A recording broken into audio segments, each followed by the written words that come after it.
ಮಹಾಭಾರತದ ಕಥೆಯನ್ನು ಕೇಳದವರು ಯಾರಿದ್ದಾರೆ? ಇದನ್ನು ಕೇಳಿ ಆನಂದಿಸಿದ್ದೇವೆ, ಸಂಭ್ರಮಿಸಿದ್ದೇವೆ, ದುಃಖಿಸಿದ್ದೇವೆ, ಅವಡುಗಚ್ಚಿದ್ದೇವೆ, ಹಲ್ಲು ಮಸೆದಿದ್ದೇವೆ. ಮಹಾಭಾರತದ ಕರ್ತ ವೇದವ್ಯಾಸ ಮಹರ್ಷಿ ಎಂಬುದನ್ನೂ ತಿಳಿದಿದ್ದೇವೆ. ಭಗವದ್ಗೀತೆಯನ್ನು ನಿತ್ಯ ಪಠಣದ ಗ್ರಂಥವಾಗಿಸಿ ಅದರ ಬಹಳಷ್ಟು ವಿಷಯಗಳನ್ನು ನಮ್ಮ ಬದುಕಿನಲ್ಲಿ ಅಳವಡಿಸಿಕೊಂಡಿದ್ದೇವೆ. ಶ್ರೀಹರಿಯ ಮಹಿಮೆಗೆ ತಲೆಬಾಗಿದ್ದೇವೆ. ಮಹಾಭಾರತದ ಒಂದು ವಿಶೇಷ ಕಥೆಯನ್ನು ಆಲಿಸೋಣ ಬನ್ನಿ. ಒಮ್ಮೆ ಒಬ್ಬ ಬಡ ಬ್ರಾಹ್ಮಣ ಧರ್ಮರಾಯನಲ್ಲಿ ದಾನ ಕೇಳಲು ಬಂದ. ಧರ್ಮರಾಯನಲ್ಲಿ, ದೊರೆ, ದಯಮಾಡಿ ನನಗೆ 100 ಚಿನ್ನದ ನಾಣ್ಯ ಕೊಡಿಸಿ ಎಂದು ಬೇಡಿದ. ಧರ್ಮರಾಜನಾಗ, ನಾಳೆ ಬಾ ಕೊಡಿಸುತ್ತೇನೆ ಎಂದ.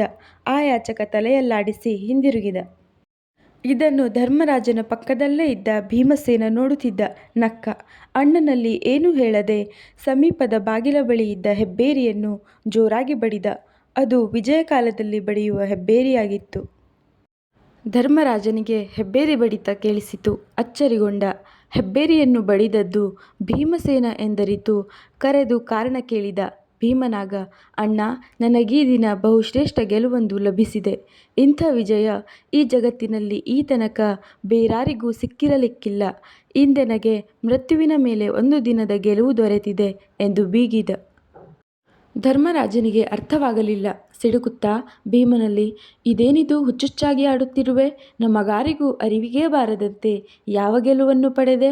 ಮನುಷ್ಯನು ಮೃತ್ಯುವನ್ನು ಗಳಿಕೆ ಕಾಲಕ್ಕೂ ಗೆಲ್ಲಲಾರ. ಅದೆಂದು ಬಂದೀತೆಂಬ ಅರಿವು ಆತನಿಗೆ ಎಂದೂ ಬಾರದು ಎಂದ.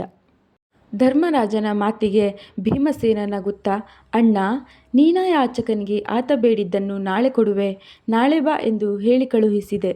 ಅಂದರೆ ನೀನು ನಾಳೆಯವರೆಗೂ ಬದುಕಿರುವುದು ಖಚಿತವಾಯಿತು ಎಂದಾಯ್ತಲ್ಲವೇ?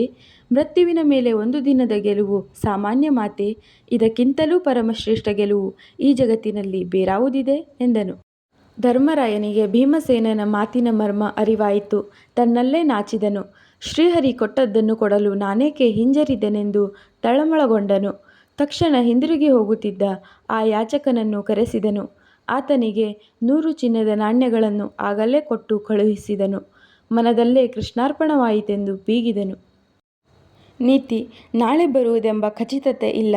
ಹಾಗಾಗಿ ಏನು ಮಾಡುವುದಿದ್ದರೂ ಇಂದೇ, ಈಗಲೇ ಮಾಡು.